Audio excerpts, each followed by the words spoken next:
Hello po mga bossing. Nandito po ako mga bossing. Pero lagi naman ako nandito dahil ako lang po lagi dito ang nagbubukas mga bossing ko ng ilaw, nagsasarado ng ilaw dahil ang mister ko may po loob po nun. Takot po yun mga bossing. Ngayon po, yan, binilang ko ulit siya ng sunflower. Yan. Hindi ko pa lang siya masyadong na-arrange lahat. Kasi nagbabalot po kami ng pag-giveaway. Bumili po kami mga bossing sa Pure Gold. At kami po ay bibigyan ng sa mga pag-giveaway, sa ng grocery, sa mga angels, at ganoon din po sa mga teachers. Yan. Ngayon po, yan. Kahit tapos na yung 40 days,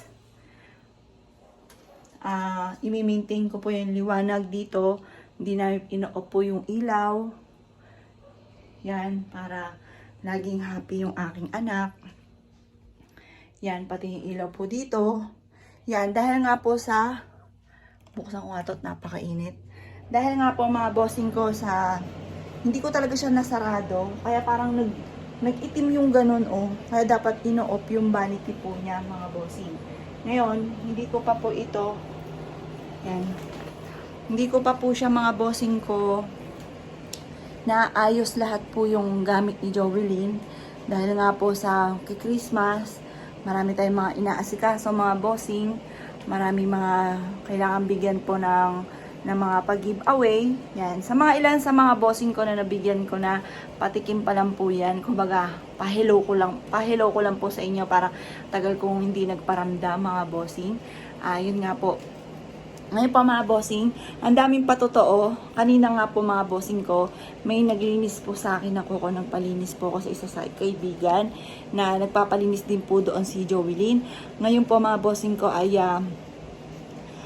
nagkukwentuhan kami tungkol sa kanya. Ngayon, bigla na lamang po mga bossing ko na yung tubig ko, yung mineral, parang umangat po siya, tapos nagtuluan doon sa may gilid, kasi ininuman ko kalahati na po siya.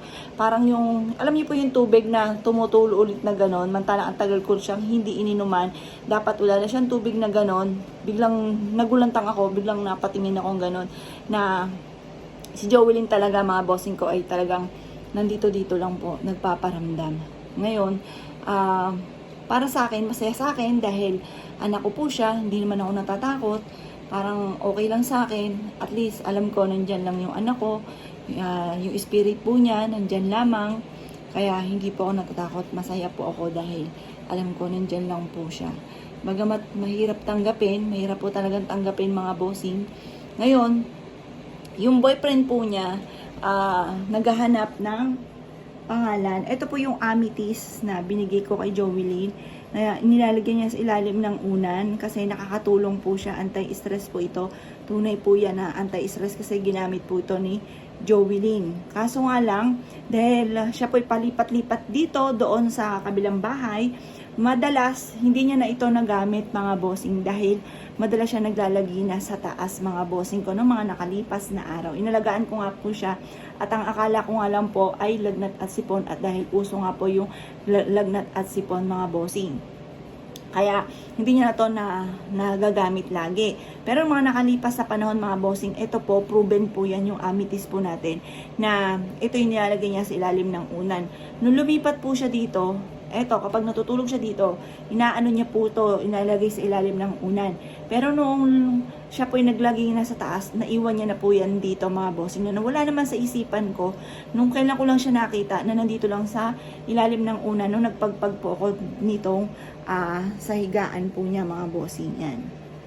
Ngayon, ito po yung sulat ni Jovelyn, yan. Tapos yung pinaka pangalan po niya. Yan, kawikaan ko noon kung ako po ay bata-bata pa, ipatatato ko din talaga to kasi nga may diabetes, nakakatakot na magpatato at may edad na rin mga bossing. Pero nakatato naman po sa aking puso't isipan ang aking anak mga bossing at hindi ko malilimutan. Dahil po mga nagtatanong sa akin, kamusta po yung result? Ayan, pasensya na po kahit napakabanas. Ang masasabi ko lamang po mga bossing ko, yung result ko po mga bossing, ito po ang pangyari sa akin. Pero hindi ko babanggitin ang pangalan ng aking pinagpa-check upan kasi hindi po pwede po yun mga bossing. Kaya sasabihin ko na lang, dito sa malapit po sa amin mga bossing ko, nagpa-check up po ako mga bossing. At ang titindi po ng result ko po dito mga bossing. Ang result ko po, meron daw po akong binasa kasi ng kapatid ko, na binasa rin ng doktor po namin mga bossing ko.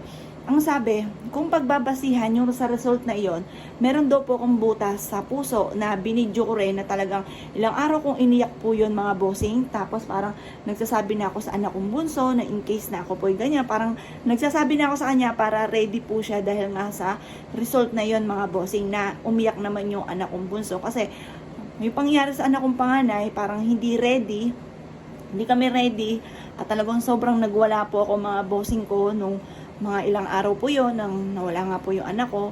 Hindi ko matanggap, maging sa ospital nagwala po ako dyan. Talagang hindi ko matanggap mga bossing ko yung pagkakawala yung aking anak, kaya parang nire-ready ko po sila, ganon. Tapos ang ano nga po, bukod po sa may butas daw po yung puso ko, ako daw po ay may tama sa kidney dahil hindi daw po lahat nakakalabas yung wiwi, parang may bumabara sa daanan ng wiwian. Tapos ano pa pangatlo, meron daw po akong parang bukol sa ovaryo na kailangang ipatanggal, yung mga ganon. Ngayon po, ang ginawa ko dahil sa yung doktor po namin may emergency sa Monday pa po siya, parang Friday pa lang po yun na walang doktor, dapat magpapatingin po kami, kaya lang may emergency po siya, hindi kami makapagpa-check up sa kanya ng Friday, Saturday, Sunday, Monday pa po, 4 na araw pa yung iintayin po namin. Ngayon, ang ginawa ko po mga bossing ko, dahil may tingin nga sa akin sa ovary, meron kaming kakilala at hindi na nagpaanak sa akin kay Justin. Nagpunta po ako sa obstetrician. Yan, sa OB po namin. Yan. Ngayon po mga bossing, ay di ganun nga nangyari. Tinignan po nung doktor. Ngayon, ang sabi normal at maganda rin yung, maganda daw po, wala daw siyang nakita na bukol. Kaya sabi po niya, nirekomenda niya sa akin na ulitin yung sa kidney. Inaulit sa kidney, pagkatapos mga bossing ko, alam niyo naman, ang mamahal mga bossing ko ng mga check-up food sa mga ganyan, inulit sa kidney, normal din. Wala po siyang ano sa kidney, wala po akong ano sa kidney. Mangyari, nire-recommenda rin niya na ulitin yung aking to the echo. Sabi ko po, meron na akong to the echo. Hindi ko po sinunod yung pag-ulit ng to the echo. Ngayon, nang dumating na nung Monday mga bossing ko, yung aking mismong doktor, nalito siya kung sinong paniniwala niya sa dalawa. Kasi yun nga sa isa kong unang pinatingnan na ang daming maling findings, tapos dito naman sa mismong ospital kong pinatingnan na normal naman daw po lahat yung sa akin. Kaya ang ginawa po niya ay pinaulit niya yung sa kidney lamang. Yung sa kidney ang pinaulit niya, tapos inulit po muli ang to the echo. Kaya ang daming test mga bossing ko na ginawa po sa amin mga bossing. Kaya yun po, ngayon waiting na naman ako ng 5 days mga bossing. At tapos yung doktor ko mga bossing ko ay sa January 5 pa babalik mga bossing. Kaya medyo matagal po pa akong mag-iintay mga bossing ko sa pagbabasa ng aking to the echo. Pero at least naulit na po siya, kumbaga ito na yung pawang katotohanan kung ano po yung babasahing resulta ko, ano yung tunay na resulta mga bossing ko doon nga po sa test ko mga bossing.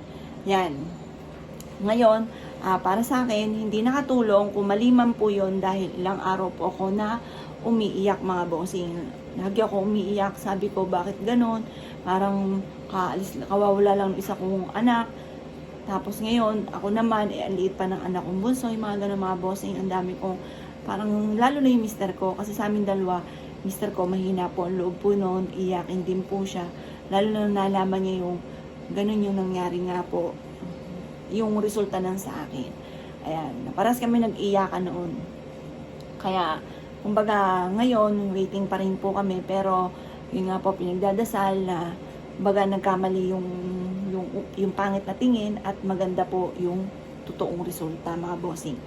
Ang nakakaano po nito, pwede akong operahan ng mali naman pala, kaya dapat daw magsi-second opinion ka, huwag ka kaagad magpapa-opera, huwag ka agad maano doon sa mali, mag-try ka pa sa iba dahil yun nga po, maoperahan nga ng wala naman pong sakit mga bossing. Kaya kayo po, mag-iingat din po kayo. Kumbaga, shinare ko rin po ito sa inyo para maging lesson din po sa inyo, lalo na kapag pangit yung mga tingin, na lalo na kung ito'y ooperahan, yung mga ganon. Kaya yung pa mga bossing, mag-iingat po kayo kapag po may mga ganong sitwasyon, magse-second opinion po kayo mga bossing. Ayan pa mga bossing, meron akong kaibigan na nakita ko sa palengke, sabi niya sa akin, nayupa ka, bitin na bitin, lagi ko sinusubaybayan pinanunood na. Yon, pinanunood ko, hindi ko alam kung ano ba yung sakit mo, ganon, kamusta ba? Yun po yung nangyari po sa amin mga bossing. Kaya waiting na naman ako, kaya sabi ko sa mister ko, total naman, wala naman akong ganung nararamdaman. Kaya parang, sabi ko sa isipan ko, pagka dating na lang ng January 5, kasi tinuro kami ng doktor namin, in case na hindi kami makapag-intay, sa pagdating po niya, ay pwede kami magpa-check up sa mga kilalang niyang doktor na magaling. Yun po. Kaya, sabi namin, intay na lang po namin siya. Kaya, yun po, waiting po kung ano-ano. Sabi ko, kawik ako, intayin na lang namin kaysa sa iba pa kami pumuntang doktor. Kasi may iniintay rin naman kami na mga result mga bossing.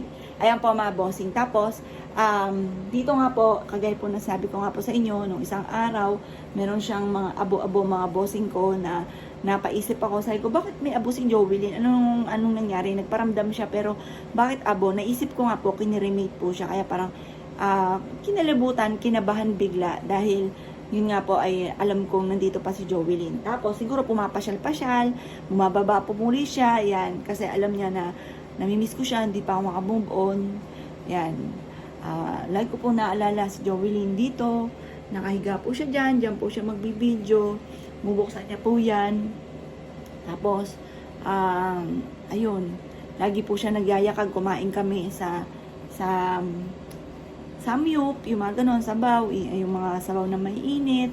Yan, magpapaluto siya sa akin ng pata, yung mga paborito po niya. Nuluto naman po ako. Tapos, yun, mapalambing effect po siya kasi malambing talaga yung anak ko. Napakabait na bata. Kaya alam ko, may nakapagsabi sa akin yung mga ex po niya. Kasi, syempre, maganda. Talagang hindi mababakante po yan. Talagang kahit maging pasaway po yan, kahit ayaw namin, talagang hindi mapigilan. Siyempre, maraming umaaligid. Ay hanggang sa ngayon daw po ay mahal pa rin si Jovelyn, parang di alam kung paano makakalimot. At ganun din ako, nauunawaan ko dahil mabait talaga, malambing, kada halimbawa, mami, kumain ka na. Siyempre, ganun din siya sa mga nangangamusta, good morning, kamusta ang araw mo, kumain ka na ba, nung kinain mo, yung mga ganun. Ganun siya, ganun po siyang kabait. Na sobrang akong namimiss mga bossing ko yung aking anak. Ayan, siya mga bossing, dyan po muna kayo. At kami po ay magbabalot ng mga pag-giveaway sa Christmas party, yung mga groceries, mga bossing. At ako po yung mamamahagi muli ng mga ilan sa mga pag-giveaway. Pagpasensyahan nyo ng mga bossing ko ang ating nakayanan. At babawi po muli tayo, unti-unti po yan. Parang i-maintain ko na ito na lagi na may mga pag-giveaway. Magpapadala na lang po ako sa mga bossing. Mag-shake-shake po tayo mga bossing ko ng mga pag-giveaway. Huwag pong magagalit ang hindi nabubunot. Mabubunot at mabubunot ka rin po kayo. Mag-share-share lang po tayo ng mga videos, mga bossing. Tapos mag-iwan po kayo ng komento. Siya mga bossing, bye-bye!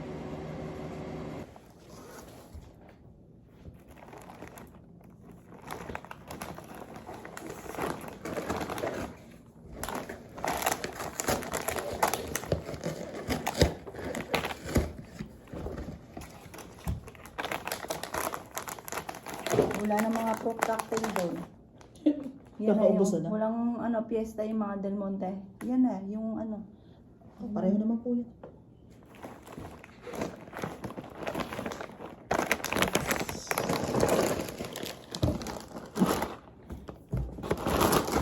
Tapos, bibili na lang ng eco bag. Sa inyo, eco bag.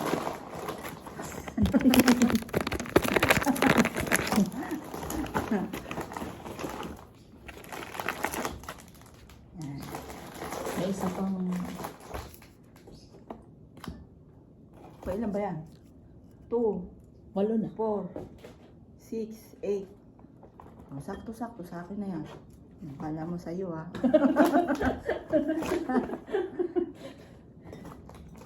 Yan ang iinumin natin. Di ba? Kala mo ha. Masarap. Masarap talaga yan. Favorite namin ni Joelyn yan. Parting apple po. Masarap. Parang juice lang.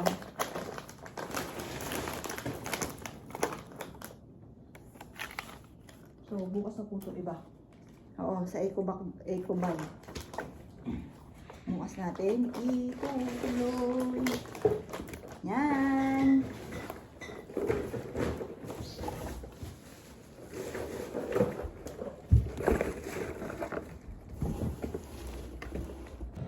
Ito pa mga bossing ko, ang in-order ko mga bossing sa Shopee. Ngayon, ito po ay 99% peanut at sugar free mga bossing. Yan.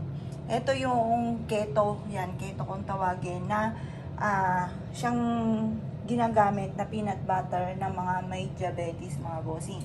Lalo na yung mga naglo-low carb mga bossing.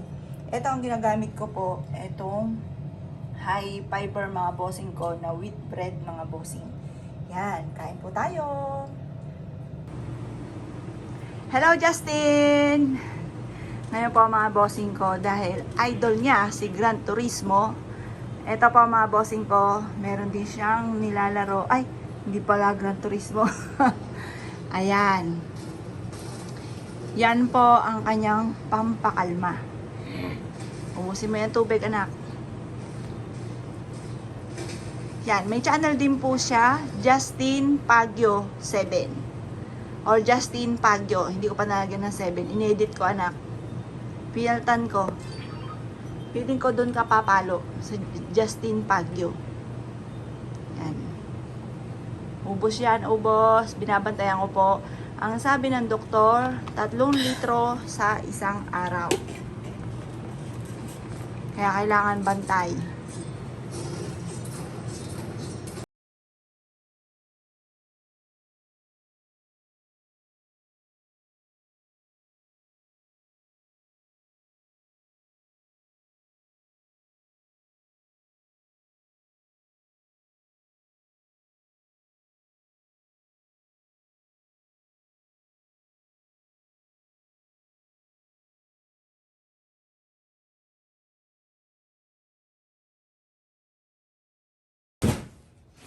Ito po mga bossing ko, ang 8 na espesyal na basket mga bossing.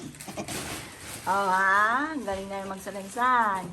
Punong-puno yan mga bossing, siksik-liglig at umaapaw. Yun, lalo na yun oh. Apaw na apaw. Oh, hinaharap pa lang apaw na. Ay, laki.